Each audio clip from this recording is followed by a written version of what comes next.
Hi, my name is WhyBhanshu. I'm an alumni from IIM Bangalore and I am in IIM Bangalore currently to give a talk. This week was brutally long in terms of work for my full-time job, but I am absolutely flabbergasted. मैंने ये शब्द कभी use नहीं किया इससे पहले, but I'm really excited to just address students from my alma mater, but I don't know what I'm going to speak. Still have 2.5 hours to prepare the talk. I was jotting down things on the flight to the way to the campus, but I still have a long way to go. So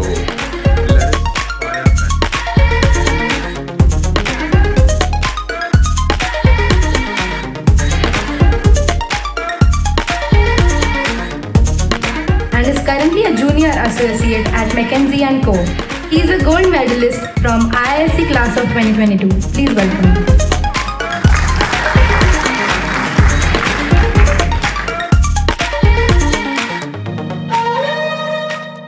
I would like to start with saying there comes a time in everybody's life where you realize that most of the things that you're taught and taught about life are ultimately wrong. They're told to you by people who've kind of accepted this from others around them, say your parents, society, etc. This could be things like 11th and 12th में पढ़ाई कर लो, उसके बाद life sort हो जाएगी, या फिर let's say after you get into a good college, everything will fall into place. Or it could be also, say, getting a good 30 LPA plus job, everything will be fine after that. Turns out that's not exactly the case. But who can blame them? Honestly, we all just sprouted into existence and we all learn from others around us. So just a little bit about me before we start on. So as I said, my name is WhyBhanshu. I was born in Ajmer, Rajasthan. My father, he's a teacher in Kendra Vidyalaya. And growing up, I was all over the place. I was in Maharashtra for a few years, then moved to Assam for a few years, then in Gujarat for a few years. Eventually, I wrote JEE Advanced and KVPY, that used to be an exam back in the day. Got a seat in IIT Kanpur through JOSA and then got a seat in IISc through KVPY. At that time, as everybody said in the panel before as well, engineering seems to be the default option for anybody to do and then move on to other things. My sister was already in Kanpur at the time, and as an 18-year-old, I didn't really think a lot about career prospects. I mean, it's exciting to see that you all are around the same age group and are very much, I would say, much more visionary than I am. But at the time, it was more like, Bangalore is such a cool place to be at. Kanpur, not so much. IISc is a 110-year-old institute now, very well reputed. Science always used to excite me. That's the reason I studied well in 11th and 12th. So I thought, might as well give it a shot. So I went to IISc, the Indian Institute of Science. After going to IISc, the first thing that I really liked about IISc is you don't have to choose your major right away. So you can take up to 3 terms to decide what is it that you want to do in future, right? So initially my hypothesis was I'm going to do physics and I'm going to do a lot of physics, and by the end of my life, hopefully I'll get a Nobel or something, and that would be like a full arc completed. I realized very soon within the second term that physics, especially at an undergraduate or graduate level, turns out to be much more maths than it is physics, right? 11th and 12th is a lot more problem solving. You take the formula, you apply it, and that's fine. But in reality, you will end up doing multivariable calculus, etc., right? Which is not trivial, to say the least. Then material science kind of fit right where I wanted it to be. It was more practical, more application based, so I did material science. Over the course of next 3 to 4 years, I published a paper in a well-reputed journal, realized how that process looks like, a lot of peer reviews, going to professors, and countless hours of experiments. After that, I got a gold medal in my bachelor's as well. But I realized in the process that, you know what, I can do science, I think I'm good at it, but this is not what I want to do for the rest of my life. Because learning science and doing science are 2 very different things. Picking up a book, learning about something, being fascinated by, oh, aisa bhi hota hai. Say 5% of the overall matter that we know is the normal matter, 27% is dark matter, which we have no idea about, and then there's dark energy, etc. But doing actual experiments on it is completely different ballgame, which is not suited for me. Okay, so what do we do next? CAT seemed like a very natural sort of extension of what I can do with my intelligence. So I wrote CAT in 4th year and converted all the IIMs in my first go. Bangalore by far is the best IIM. Anybody who disagrees with me, feel free to object. But I would say it was an easy decision coming to IIM Bangalore. After coming to IIM Bangalore for you guys is very different than it is for MBA, I'm guessing, right? At an MBA level, it is predominantly a consulting campus. We are very much into consulting. A lot of companies come here and you would see close to half of the batch out of 500 gets placed in consulting, right?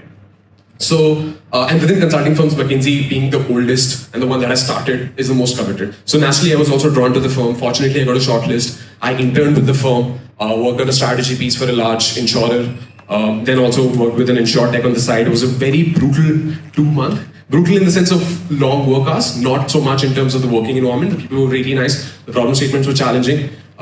So I got a full-time offer after that. And then that's when my life sort of not pivoted exactly, but the 1 year in my life, for the first time, I had to myself. Abhi tak jo bhi chalta aa raha tha, there was a playbook that I was kind of going forward, right? Like write exams, get into good colleges, get into even better colleges, and try to get into good companies at the end of it, right? So at this time, I realized, you know what, I want to do something on this side which really interests me. YouTube has always been that thing. The first time I started making videos was during COVID. That was the time when I had, you know, the liberty to kind of understand and explore more software. I learned Premiere Pro, learned After Effects, started creating some videos around IISc, realized there's a market gap. There's a lot of folks like me who want to understand what IISc stands for back in the day. Now IIM Bangalore, what do they do? What happens about life on the inside, right? But there's nobody putting out good content. So this 1 year after I got a full-time offer, I decided this is what I want to go ahead and, you know, prioritize. So I geared up, I used my internship money to buy a better MacBook, a better camera, decided, you know what, how can I use AI? Everybody keeps talking about AI. I've always been, I would like to believe, ahead of the curve in that regard. I started using Runway ML much earlier, then I used Midjourney for my thumbnails, etc. All these are AI platforms that you can also leverage. Thankfully, a couple of videos really clicked. They went viral. One was called A Day in the Life of an IIM Bangalore Student. I don't know if some of you guys have watched it. It has, oh nice. Can I have a show of hands? Oh my god. Damn. So you guys do know me. I thought I was talking to a complete, thanks. Cheers. So that video was just completely like me having a normal day. I didn't want to project someone I'm not. The video starts with me waking up at 1:30 because that's the life, right? In second year, after you've done a lot and you've really, made yourself at that place where you can actually enjoy, might as well do that. So did that. That video performed really well. Another video did decently well. Started getting good recognition for my work. People in the industry started reaching out to me. A couple of brand deals happened. More importantly, I realized I can build a personal brand around it, which is something I will tap into later. But that's just a little bit about me. I hope I'm not boring you guys. We're going to move on to the next slide. So again, going back to the same thing, where I feel not for you guys so much because you are in IIM Bangalore, but if you look at the population as a whole, there are 4 main exams that drive the Indian economy. If you just find someone on the street, they will either be preparing for JEE, I mean if they're in that age group that is, or NEET, or after they're done college, CAT or UPSC. That's primarily the main market. And I feel that system itself is poised in a way which is not going to ensure development for even the citizens or the nation as a whole. So people get married to their jobs. Even in the private sector, they turn a blind eye to opportunities that come their way. There's a lot of, in Hindi mein kehte hain bhed chal. There's a lot of bhed chal in the world around, especially in India. So I just want you to be cognizant of that as I build on to it. Here are some of the things that I have learned. So ignore the PPT. This is not a McKinsey PPT. I made it on the fly back home, so it's very preliminary. But these are some of the things that I want to touch upon. One is the second point here, which is continuous learning and adaptability, which is essentially trying to understand that the world we live in right now is changing at an unprecedented rate. Even the professors who teach you, I'm sure I've been taught by them, so I know for a fact that they're extremely knowledgeable in the field that they practice in, but they come from a time where they had no idea what YouTube was, or what Instagram was, or even for that matter, what Google was, right? And now we're in a world of ChatGPT, OpenAI, agentic agents, etc., agentic AIs, etc. So at some point in time, you will have to realize that the only person who can teach yourself the best is you. No curriculum, no professor, no classes, nobody can do that. You'll have to understand and kind of chalk out your own learning trajectory. That's been, I think, instrumental in my success at least. Second is self-assessment and passion, which is trying to introspect what is it that you really like doing? What are your strengths? What are your weaknesses? What is something that excites you? What is something you hate doing? Having that level of visibility is very, very important, and you're at an age where you can afford to do it. When you turn 25, 26, 27, right? And that's when you kind of have this realization that मुझे तो ये पसंद ही नहीं है, मैं क्यों कर रहा हूँ? The opportunity cost becomes that much more higher. Right now you can do whatever, be whatever. Third is networking and mentoring, and networking I don't mean staying connected on LinkedIn. I'm sure a lot of people are connected to me on LinkedIn here as well because I get some requests from BBA students. And if anybody's from IIM Bangalore, I just select by default. Yes. So, but I think more importantly, what I mean to say by networking is going and talking to people who've done something that you look up to, but you have no idea how they've done it, and just go in from a learning standpoint. Just tell me what you've done. Don't be afraid to ask the most stupidest of questions. Honestly, that's the best thing you can do. That for me is networking. Just talking to people who've done exciting stuff and trying to understand how they've done it. If you can do that, trust me, you will rise much faster than most people. The last one was a point that we can also skip. It's just about market caps and tapping into it, which I'm sure you guys know. Fourth, again going back, is about building a personal brand. I've talked about it at length, so I don't want to repeat it again. Importance of soft skills like communication, teamwork, problem solving are all very important. Second last is making informed career choices. So right now, because this is a new program and you all are starting for the first time, you will be drawn towards salaries that are exciting, especially for a 21, 22-year-old. But at the same time, I would really strongly urge you to not just look at the paycheck, to try to really understand how is the organization poised to exploit the industry that it is in. Actually, a step back would be, is this the industry you want to be in the first place? Then trying to understand, is the organization the perfect fit for me? And finally trying to understand, what will my career trajectory look like if I stay with the firm for 5-6 years? These are important questions that you should ask people who are already in the firm or people who are coming to recruit you. And the last point is the most important point. It's about risk taking and failure. It's something that I'm also learning on my own, because if you, like, right before I joined McKinsey, I was making more than my monthly paycheck at McKinsey through YouTube. But then after that, it's all been just consulting. Although I have had the privilege to work across sectors, I've done insurance now, then pharmaceuticals, then I did advanced industries. But the hours are very long, and you really do not get any time to invest on something else on the side, which is something that I want to do.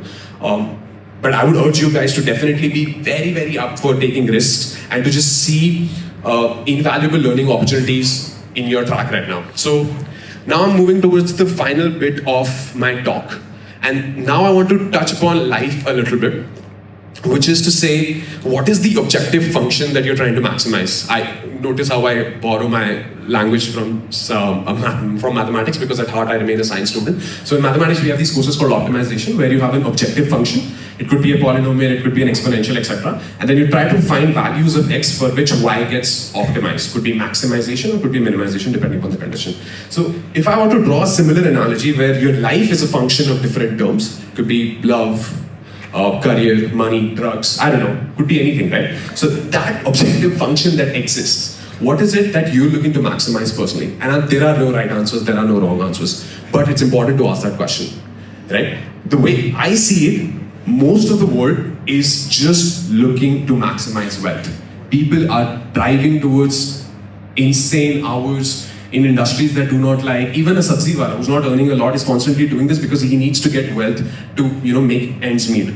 But inevitably, whether knowingly, unknowingly, consciously, unconsciously, you end up maximizing wealth at the cost of health, at the cost of relationships, at the cost of your personal interests as well, which I don't think you should do. So if there's one thing that you really take away from this 15 minutes of me talking about my life and what I've done and what I've learned, if you can, I mean, ideally I would want you guys to take away more than that, but if you had to take only one thing that your prefrontal cortex could register, I want it to be, what is the definition of success for me?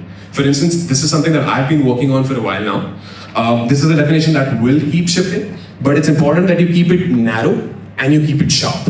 So for me, the way I define success at least, is the freedom to, so 4 things. One is the freedom to do whatever I want, wherever I want. Second is the comfort to live comfortably, to have like nice living standards. Third is love towards my family, towards my partner, towards my friends. And fourth is purpose, to live life mindfully. So by my definition, I'm technically not successful right now, actually far from it. I do not have the freedom to do whatever I want, whenever I want. I have a full-time job, which I'm supposed to, satisfy, and the comfort bit gets out. So the money actually solves for the first 2 bit, which is freedom and comfort. If you have a lot of money, you're free to do whatever you want, and your living standards are sorted.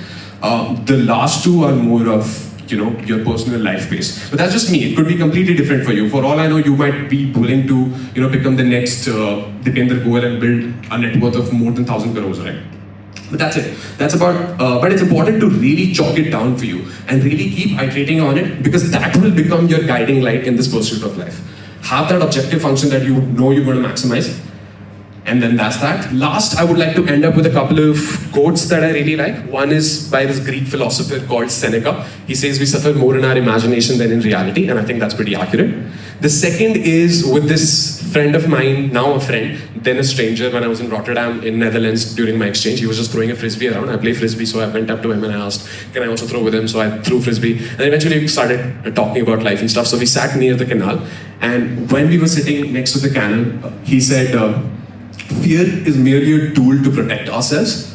Yet, in my opinion, it destroys more than it protects. So be fearless, take your risk, and that's my time. Thank you.